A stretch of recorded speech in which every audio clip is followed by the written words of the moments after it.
હવે નજર કરીએ વિગતવાર સમાચાર પર। SMVS સ્વામિનારાયણ સંસ્થા દ્વારા પ્રધાનમંત્રી નરેન્દ્ર મોદીની સ્વસ્થ જીવનશૈલી અને આરોગ્ય જાગૃતિની પહેલને આવકાર આપવામાં આવ્યો છે। સ્વામિનારાયણ મંદિર વાસણા સંસ્થાએ પોતાના અનુયાયીઓ અને ભક્તોને ખાદ્ય તેલના વપરાશમાં ઘટાડો કરવા ખાસ અપીલ કરી છે। પરમ પૂજ્ય ગુરુવર્ય સત્ય સંકલ્પ દાસજીએ ભક્તોને 1 મહિના સુધી તળેલી વાનગી ન જમવાની અને ન બનાવવાની સલાહ આપી છે। સાથે જ રોજિંદી રસોઈમાં પણ ખાદ્ય તેલનો ઓછામાં ઓછો ઉપયોગ કરવાની અપીલ કરવામાં આવી છે। સંસ્થાએ ધાર્મિક ઉત્સવ અને સમૈયા દરમિયાન પણ તળેલી વાનગીઓથી દૂર રહેવા જણાવ્યું છે। આરોગ્યપ્રદ જીવનશૈલી અપનાવી સમાજમાં સકારાત્મક સંદેશ પહોંચે તે હેતુથી આ અભિયાન હાથ ધરાયું છે। સંસ્થાના આગેવાનો દ્વારા હરિભક્તોને અમલ કરવા સંદેશ આપવામાં આવ્યો હતો। ભારતના માનનીય વડાપ્રધાન શ્રી મોદી સાહેબ કંઈક અપીલ કરી રહ્યા છે દેશને। આપણી પણ ફરજ છે કે આપણે અપીલમાં ભેગું પડવું જોઈએ।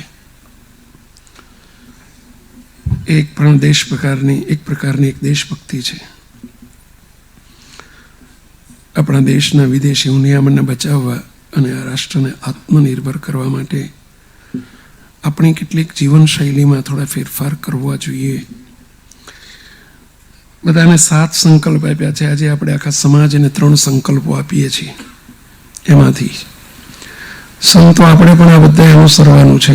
આપણે અનુસરશું તો નીચેના આ બધા હરિભક્તો અનુસરશે।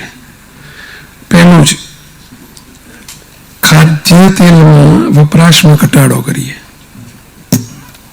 ખાદ્ય તેલના વપરાશમાં ઘટાડો કરીએ। તમે કહો સ્વામી કેટલું ઘટાડવું? અમારે તો બધી સુખ સાહેબી છે, તમે 10 ડબ્બા પડ્યા છે, હું કરવા લોભ કરાવો છો? ના, ભલે 10 ડબ્બા પડ્યા હોય, આપણે હમણાં 1 મહિના માટે તળેલું બનાવવાનું નથી। આખા સમાજને આજ્ઞા છે। સમૈયામાં નહીં, સમૈયામાં એના બદલે તળેલું, પૂરીને બદલે રોટલી કરજો, ભાખરી કરજો, રોટલા કરજો, જે કરવું હોય।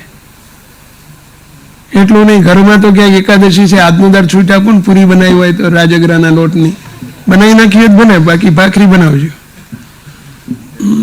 પણ હમણાં છે ને તેલ, ગાંઠિયા ને સેવ ને બીજું ત્રીજું બધું તળેલું હમણાં 1 મહિનો તો આપણે બંધ કરવું જ છે। એના બદલે ખમણ છે, ઢોકળા છે, મુઠિયા છે, તમને બધું નામ લેવાની જરૂર નથી, બધું તમને ખબર છે। તળેલું નહીં આપણે, ચાલશે? ચલો, કેટલા એગ્રી થાવ છો આની સાથે? સંતો શરૂઆત આપણાથી કરવાની, આપણા રસોડામાં ના આવવું જોઈએ। બસ મહિનો આપણે તળેલું નથી વાપરવું। બસ રસોઈમાં ખાદ્ય તેલનો ઓછામાં ઓછો ઉપયોગ કરીએ 1 મહિના માટે બધાને, પછી જરૂર પડશે તો આગળ જોઈશું।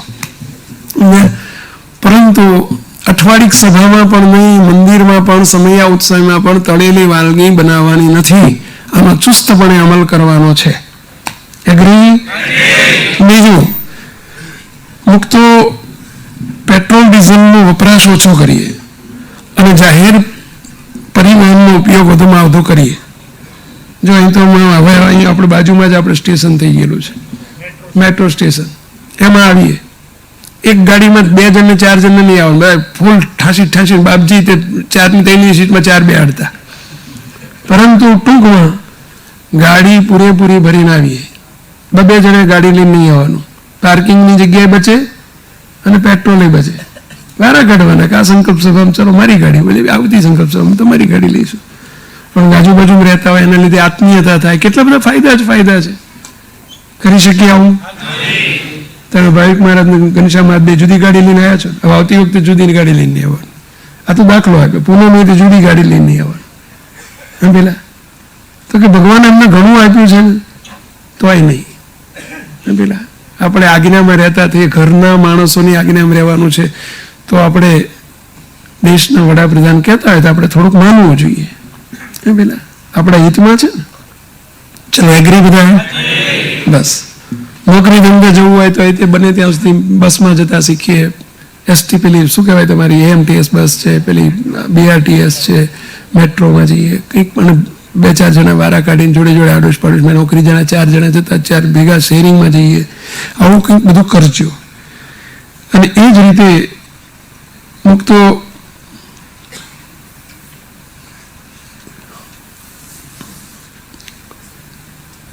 મુસાફરી પણ જે કરવાની છે ન છૂટકે કરીએ. અમારે જો હમણાં સંતોન આફ્રિકા અને દુબઈ જવાનો પ્રોગ્રામ હતો, ટિકિટ ચાલતી હતી 2 દિવસ પહેલા વાત. કાલે સાંભળ્યું એટલે કીધું કે આપણે અનુસરવાનું, ચલો ટ્રીપ કેન્સલ થાય એવી હતી, ટ્રીપ કેન્સલ કરી નાખી. સંતોન આફ્રિકાનો અમારો પ્રોગ્રામ હતો, આફ્રિકા દુબઈનો, એવું કે કાલ કેન્સલ કરી નાખ્યો, નથી જવું આપણે, ચાલશે, ફોનથી બતાવી દેજો.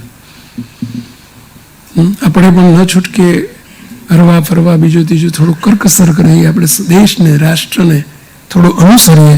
આવી 3 આજ્ઞાઓ દરેકને કરવામાં આવે છે. બધા રાજી રહેજો, અનુસરજો. સહજાનંદ સ્વામી મહારાજ.